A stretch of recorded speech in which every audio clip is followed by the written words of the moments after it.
kabar Bunda Ani?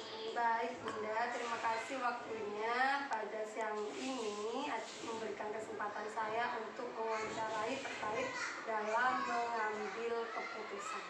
Nah, di sini itu bagaimana Bunda KS dalam mengidentifikasi kasus-kasus yang merupakan dilema etika dan rujukan moral.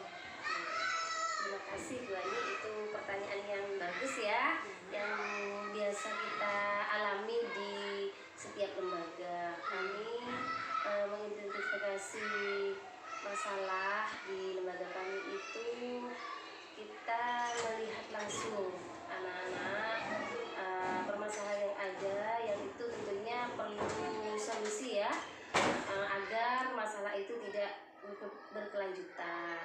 Semisal ini baru-baru ini di tahun ajaran baru ini ada murid saya itu yang anaknya itu kakak adik sama-sama masuk di lembaga Syarifuddin. Kami punya ada lembaga PAUD itu ada KB dan TK-nya. Si adik itu di KB Syarifuddinnya, si kakaknya di TK Syarifuddinnya. Nah mungkin karena di rumahnya selalu berdua atau selalu berdua karena sama-sama cewek ya, jadi si kakak itu mungkin sayang sama adik apa bagaimana, kok adik kakaknya itu lebih ke adiknya, jadi dia itu sering sama adiknya di KB-nya, di kelompok bermainnya seperti itu. Jadi itu ketika kita paksa atau kita arahkan gurunya ya, yang juga ikut ambil di sini juga sudah mengarahkan anaknya, tapi mungkin karena masih baru, mau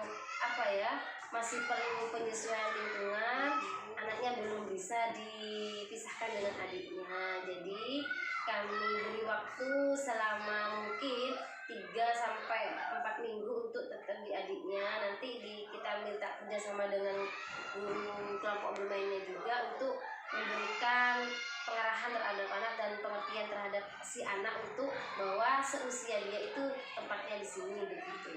Baik, terima kasih Bunda Pipin. Berarti ini terkait dengan kasus dilema etika ya? Iya, betul. Apakah kasus ini berkaitan dengan hukum? Oh tidak. Baik, terima kasih. Selama ini bagaimana Bunda Pipin dalam mengambil keputusan terkait dengan kasus dilema etika ini pada kasus, dan bagaimana caranya Bunda Pipin untuk mengandung penilaian kebijakan, memutuskan keputusannya bagi anak kasus ini bagaimana? Dalam mengambil keputusan itu, apalagi kebijakan seperti ini, mungkin tidak bisa tergesa-gesa ya. Kita harus, yang pertama kita harus komunikasi bagus dengan guru.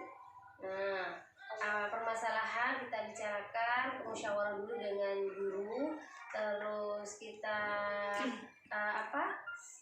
bicarakan masalahnya, terus kita cari solusi. Nah, dimana ini juga berkaitan dengan tumbuh kembang anak, otomatis kita juga harus musyawarah dengan orang tua si anak, seperti itu, orang tua. Jadi sama-sama tahu, sama-sama paham bahwa masalah tentang masalah ini. Jadi nanti ketika saya mengambil kebijakan itu, guru saya selaku kepala sekolah dan serta wali murid yang anak yang bersangkutan itu juga sudah paham bahwa kasusnya seperti ini. Oke, terima kasih. Jadi langkah-langkah dan prosedurnya itu pertama diadakan komunikasi dengan guru dan wali murid dan juga guru KB-nya. Terus hal-hal yang dianggap positif atau efektif dalam mengambil keputusan pada kasus-kasus dilema etika terkait dengan komunikasi itu. Dan bagaimana tanggapan wali murid ketika Bunda memutuskan itu? Ketika saya memutuskan dan bermusyawarah dengan wali murid, dan mungkin ini si anak, kita kan juga bermusyawarah dengan wali murid itu harus dengan melihat latar belakang wali muridnya bagaimana. Jadi kita bisa paham, oh wali muridnya seperti ini, jadi kita harus memberikannya seperti ini. Dan kebetulan si anak ini ayah dan ibunya itu orang berpendidikan, jadi mungkin lebih mudah kita memberi pengertian kepada si wali murid untuk bekerja sama dalam merubah si anak ini agar mau untuk pindah ke TK, tidak lagi bersama adiknya seperti itu. Terima kasih. Apakah ada tantangan dalam pengambilan keputusan? Sampai sekarang belum, masih belum ada, ya, tidak ada tantangan karena memang wali muridnya dan guru kita memang tidak sulit untuk diajak musyawarah. Berarti tidak ada tantangan sama sekali ya. Apakah Bunda Vivin memiliki sebuah jadwal tertentu dalam sebuah penyelesaian kasus dilema etika ini? Apakah Bunda Vivin langsung menyelesaikan tanpa prosedur, atau dalam menyelesaikan bentuk dan prosedur seperti apa yang Bunda Vivin dilakukan selama ini?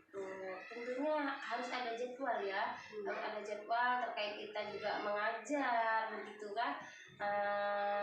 Saya selaku kepala sekolah juga disukai dengan kegiatan luar, tentunya harus ada jadwal dan harus ada prosedur. Kapan waktu yang tepat untuk menyelesaikan masalah ini, kapan waktu yang tepat kita untuk bermusyawarah dengan wali murid seperti itu, apa di jam kerja, apa di luar jam kerja, atau kita berkunjung langsung ke rumah si wali murid, atau bisa dikatakan visit lah seperti itu. Adakah seseorang atau faktor yang selama ini yang mempermudah dalam pengambilan keputusan kasus-kasus dilema etika? Ya ada, bukan seseorang ya. Semua guru seperti itu memberikan saran untuk kepala sekolah, selaku saya kepala sekolah seperti itu. Jadi apapun yang saya ambil kebijakan, saya mencoba untuk memberikan informasi itu juga terhadap guru agar masukan dan pemikiran guru itu juga menjadi pertimbangan bagi saya. Jadi koordinasi juga. Ya, koordinasi dulu dengan guru. Dari semua hal yang telah disampaikan, pembelajaran apa yang dapat Bunda Vivin petik dari pengalaman Anda dalam mengambil keputusan dilema etika? Jadi yang dapat kami ambil dari memutuskan kebijakan itu, yang bisa kami ambil itu pelajarannya kita harus komunikasi yang bagus gitu, dan kekompakan, serta saya selaku kepala sekolah secara pribadi saya tidak boleh egois, harus mendengarkan apa yang jadi masukan oleh guru atau teman kita seperti itu. Aspirasi teman-teman itu harus dipertimbangkan.